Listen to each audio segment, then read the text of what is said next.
আমের তো বেঈমানের দিলও গইলা যায়। আল্লাহু আকবার যারা বলেন।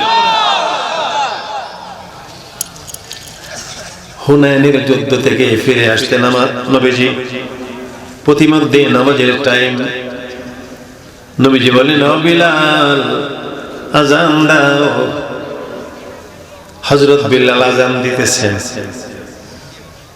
আযান, বিলালের আযান, আল্লাহর আরশ কাঁপতেছে। এলাকাটা ইহুদি খ্রিস্টানের এলাকা, হিন্দু এলাকা। আপনাদের এই শরীফপুর এই এলাকা কি হিন্দু ভাইয়েরা আছে? হিন্দু আছে? Very fine.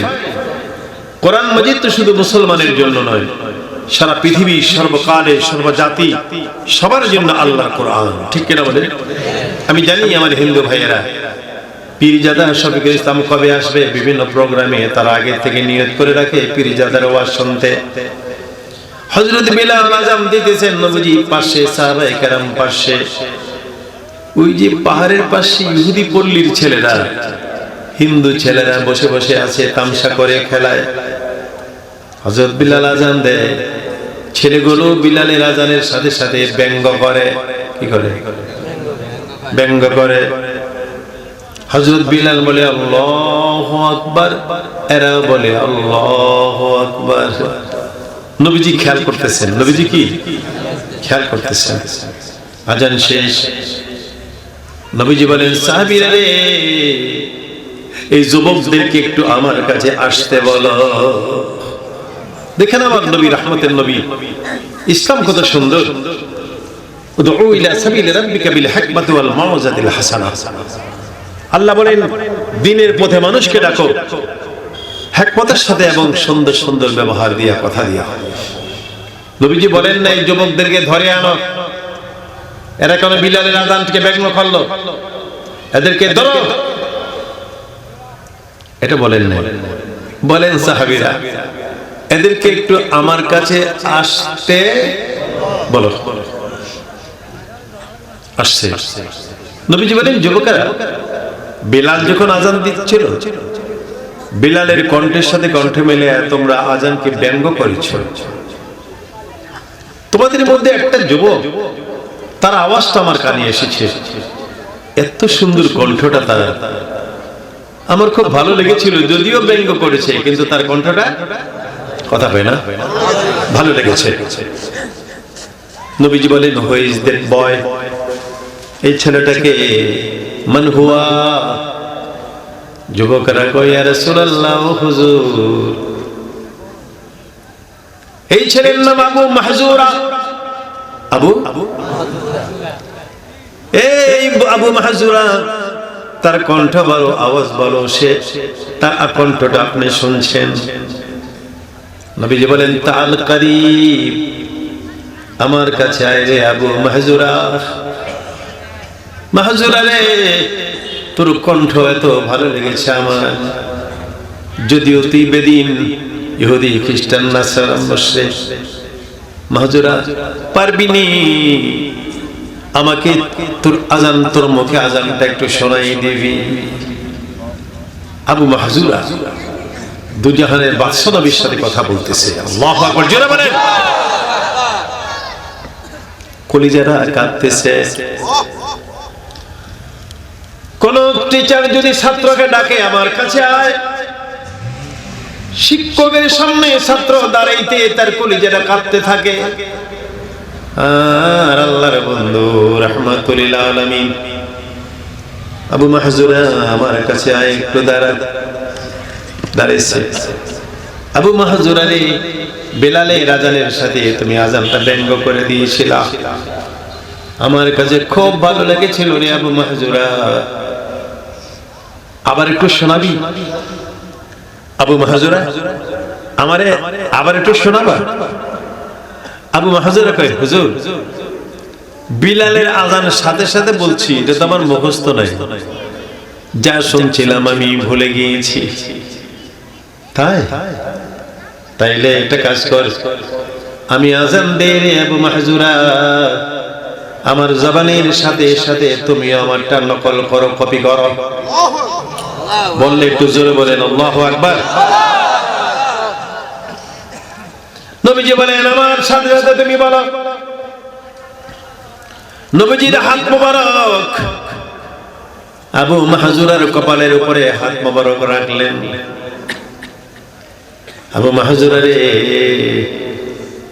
আমার সাথে সাথে বলো আল্লাহু আকবার, আল্লাহু আকবার। আকাশ জমিন কাঁপতেছে, দুজাহানের বাদশা নবীর আযান হচ্ছে। বিলালের আযানে যদি রে আরশ কাঁপে, দুজাহানের বাদশা নবীর আযান। আল্লাহু আকবার জোরে বলো। পীর ফতেহাবাদ দরবার শরীফ জিন্দাবাদ, জিন্দাবাদ। পীর ফতেহাবাদ দরবার শরীফ জিন্দাবাদ, জিন্দাবাদ। দুজাহানের বাদশা নবী, আমার প্রাণের নবী, ধ্যানের ছবি। আমার প্রাণের নবী, ধ্যানের ছবি। আর আসবে না জগতে, হাসর দিনে উম্মত বিনে যাবেন না নবী বেহেশতে। মুহাম্মদে আল্লাহুম্মা সাল্লি সাইয়্যিদিনা মাওলানা ওয়া আলা সাইয়্যিদিনা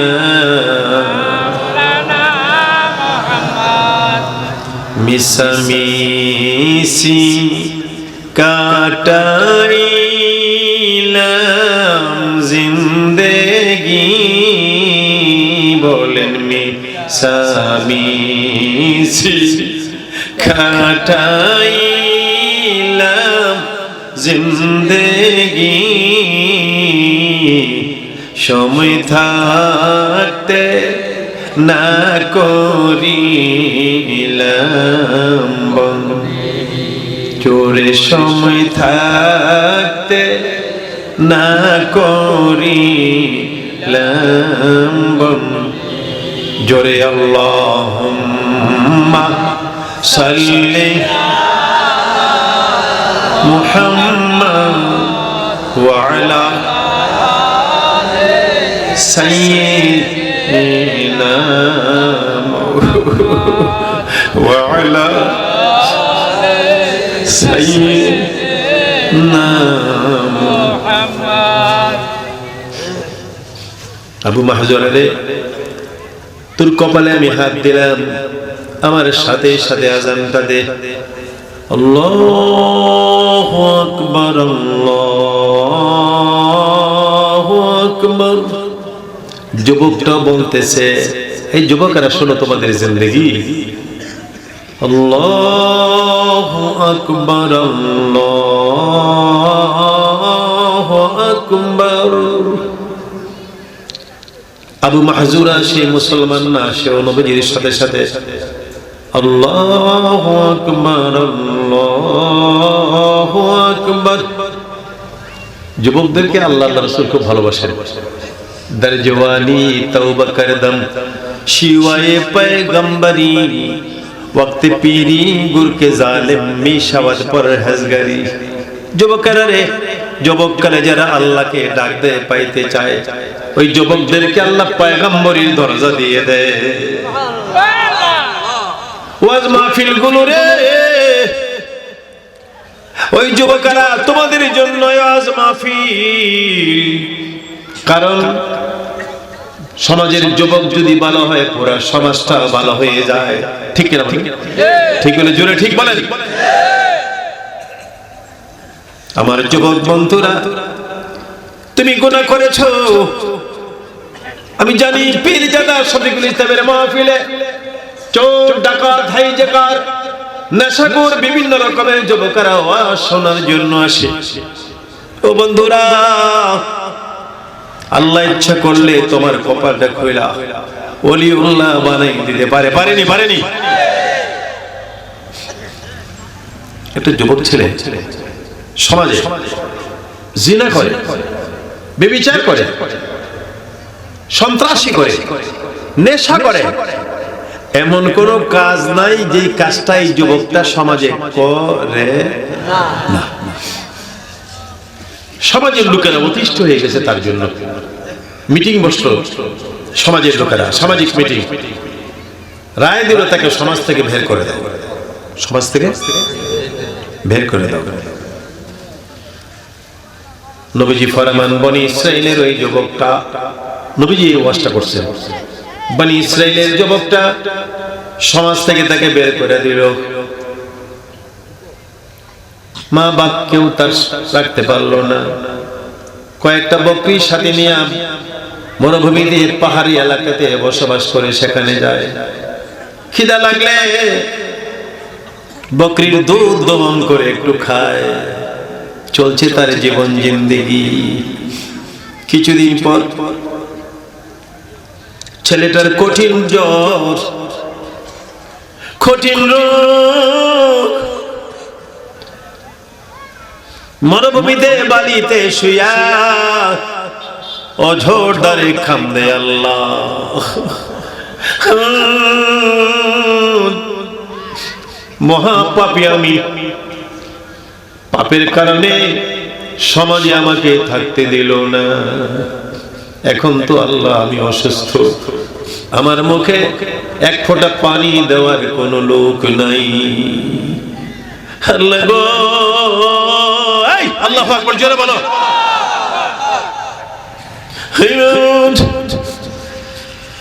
এক ফোঁটা পানি দেওয়ার কেউ নাই। যা আল্লাহ, কথা দিলাম, আমি চুরি করেছি, ডাকাতি করেছি, নেশা করেছি, সমাজের খারাপ ছেলে। মাবুদ রে, অন্তর দিয়ে আমি খাস তওবা করলাম, আমারে মাফ কইরা দাও। এই মরুভূমিতে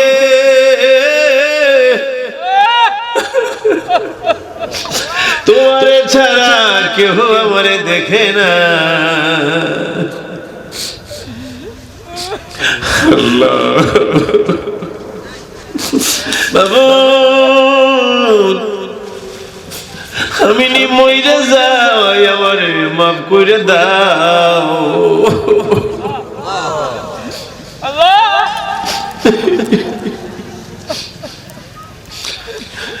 আল্লাহ বলেন, ফেরেশতারা রে, বনি ইসরাইলের বংশের এই যুবকটার ডাক আমি সইতে পারি না।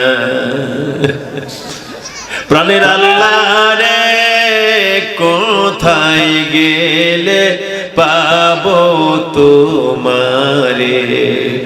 প্রাণের মাওলা রে, কেমনে ডাকলে পাবো তোমারে? বন্দী হইলাম শয়তানের জালে, দিন কাটালাম হেলে দুলে। আল্লাহ আমার জীবনময়, ছেলেরা বলতেছে আল্লাহ ইন্না সলাতি ওয়া নুসুকি ওয়া মাহইয়া, আমার জীবন মরণ দিলাম তোমারে। বলেন, জীবন মরণ দিলাম তোমারে। প্রাণের আল্লাহ রে, কেমনে ডাকলে পাবো তোমারে? জানি তুমি রাগ করবা না, জানি তুমি আমারে ফিরা দিবা না। আল্লাহ আল্লাহ বলেন, ফেরেশতারা রে, ওই যে বনি ইসরাইলের যুবকটা চিৎকার করে কান্দে, আমি আল্লাহর আরশ কাঁপতে লাগলো। তাকবীর, তাকবীর, আল কোরআনের আলো, হাদিসের আলো, দরবার শরীফ, ফাতিহা দরবার শরীফ। ফেরেশতারা যা, আমি তার জিন্দেগীর গুনাহগুলি মাফ করে দিল। আমি তারে অনেক বড় দরজা দিলাম, তার জানাজার নামাজ যারা পড়বে তাদের জিন্দেগীর গুনাহ মাফ হয়ে যাবে। এলাকার যুবকেরা রে, কে চুরি করো, কে ডাকাতি করো রে, কে মদির নেশা করো, আল্লাহ তো তোমার রাস্তা দিয়ে রাখছে, আজকে যদি ডাকার মতো ডাক দাও আমার আল্লাহ রে।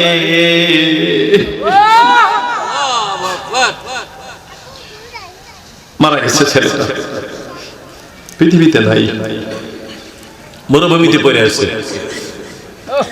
মুসা, যে আল্লাহ মরুভূমিতে যাও, গিয়ে দেখো একটা যুবক ছেলে লাশটা পড়ে আছে।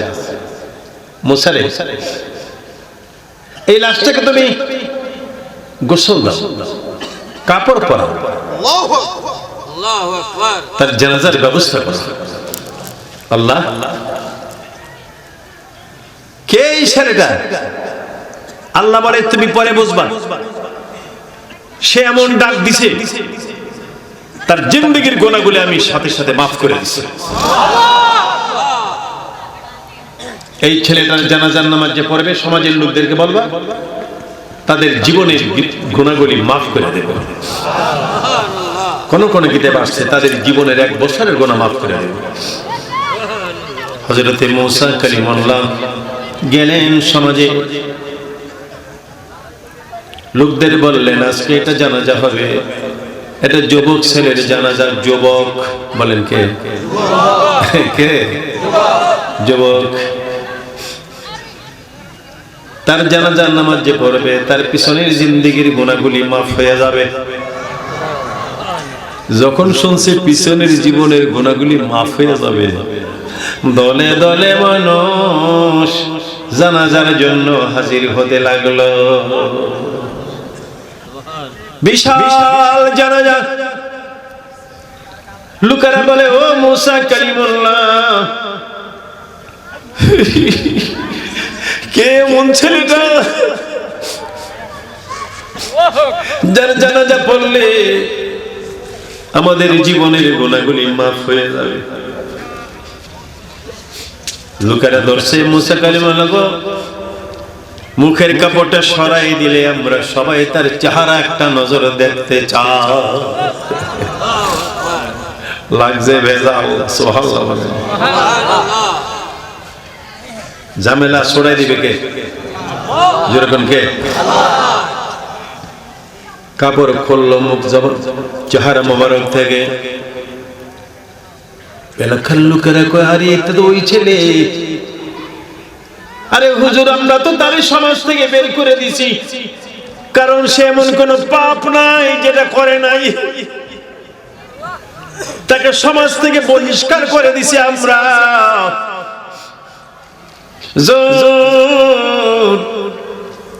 এই ছেলের জানাজা পড়লে কেমনে আমার জীবনের গুনাহ মাফ হবে? মুসা নবী কয়, মোরা তো ডাকতে জানি না, ডাকার মতো ডাকলে মাবুদ কেমনে শোনে না। লোকেরা, এই যুবকটা এমন কোন পাপ নাই যেটা করে নাই, কিন্তু এমন একটা ডাক দিছে আমার আল্লাহ রে। আল্লাহু আকবার জোরে বলো। আমার আল্লাহ তার গুনাহ মাফ কইরা এত বড় দরজা আল্লাহ তার দিয়ে দিল, তার জানাজা পড়বে যারা, জীবনের গুনাহগুলি মাফ করে দিবেন আল্লাহ।